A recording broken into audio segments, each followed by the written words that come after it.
أعوذ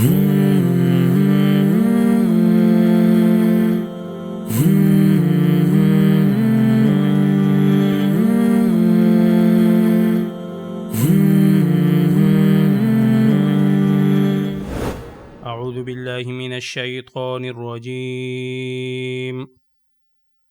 ختم الله على قلوبهم وعلى سمعهم وعلى أبصارهم غشاوة ولهم عذاب عظيم.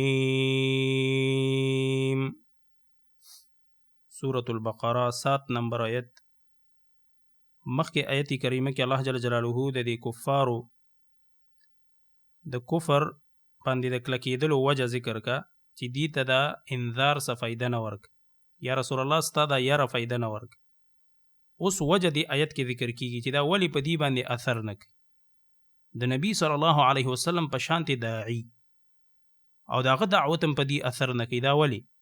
نو دې آیت کې الله وجه ذکر کوي چې د دې د زړونه چې دا د ایمان محل دی محترمو دا زړه دی باندې الله مهر لګولې دی، هغه مهر د جباریت. بس دا الله جل جلاله مهر زده کافر ګرځولي. یو سیس باندې چې مهر ولګي تاسو ګوري محترمو هغې کې بیا نه بهر نه څوک داخلولی شي او نه هغې کې څوک چینج او تبدیلي کولی شي. نو داسې د دې د زړونه الله جل جلاله په دې مهر ولګولو. دا د الله جل جلاله د طرف نه دی له سزا ده او دا د الله د طرف نه ظلم نه دی. بعضې خلک دا اعتراض کوي چې الله د دې زړونه بند که، نظرونه یې ولا بند که، غوږونه یې ولا بند که، نو بیا سزا ولې ورکوي؟ بیا ولې وایي چې دا کافر دي؟ نو د هغې جواب دا دی محترمو چې دا د دې خپل نقصان. لکه سوره صف کې انشاءالله را به شي الله فرمایلی دی فلما زاغوا ازاغ الله قلوبهم. کله چې دا خلک خپله کاږه شو نو الله موله زړونه کاږه. الله په چا ظلم نه کوي. وان الله لیس بظلام للعبید. په بندگانو الله بالکل ظلم نه کوي. خو چې کله انسان بار بار ګناه کوي، بار بار کوي، دا زړی تک تور شي نو بس الله جل جلاله ورپسې دا سړی د اسلام نه محرومه کی والعیاذ بالله. نو دا اصل کې د دې خپل نقصان دی. زړونه تور دي، د پیغمبر د نفرت نه ډک دي، د نبی صلی الله علیه وسلم سره بغض او حسد ډیرو.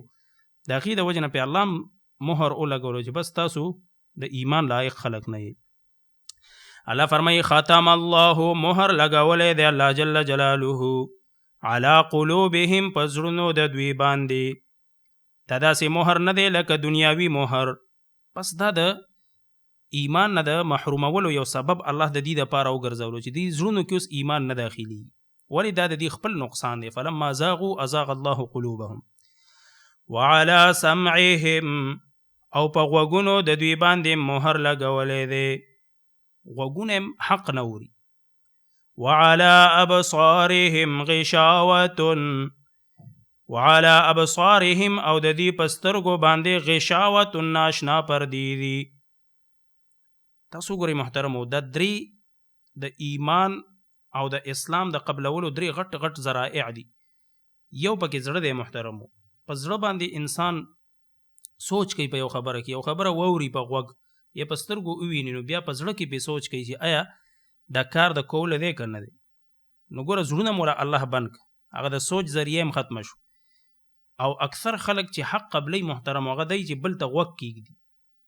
یو سړی خپل علم نشته، خپله پوهه نشته، نو چې بل یو عالم ته غوږ کېږدي د هغې د وجې نه الله جل جلاله ده ته ډېر خیر رسوي. خو لیکن د دې د غوږونه الله بند که. ځکه دا داسې خلکو چې دې پې حق نه اورېده نو غوږونه د حق د اورېدلو نه بند شو.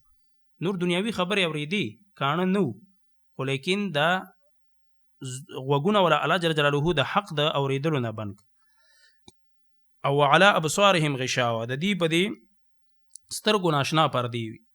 نور نظرونه یې لګېده خو لیکن کائنات ته کتل نه، اسمانونو ته، ځمکې ته، غرونو ته، سیندونو ته، د دې ته کتل نه د عبرت په نظر.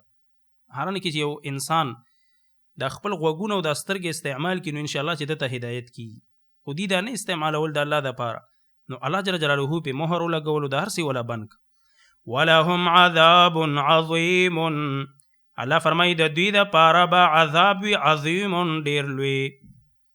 الله جل جلاله چې ورته لوی وایي تاسو خپله سوچ وکئ محترمو دا به څومره لوی عذاب وي دغه خلکو دپاره چې څوک کفر کوي، نو د کافرو دپاره الله جل جلاله عذاب عظیم ذکر کو چې د دې د کفر سخت دی د انکار د او د ضد د وجې نه دی نو الله فرمایي چې زه به دې له عذاب عظیم ورکم غټ عذاب چې الله ورته غټ ویلی دی دا به څومره غټ عذاب وي والعیاذ بالله نو دا دوه ډلې ذکر شو یو د مؤمنانو او یو د کفارو اوس درېیمه ډله محترمو هغه ورپسې آیت کې الله جل جلاله ذکر کوي د هغې وضاحت انشاءالله العزیز به آینده درس کې وایو سبحانك اللهم وبحمدك اشهد ان لا اله الا انت استغفرك واتوب اليك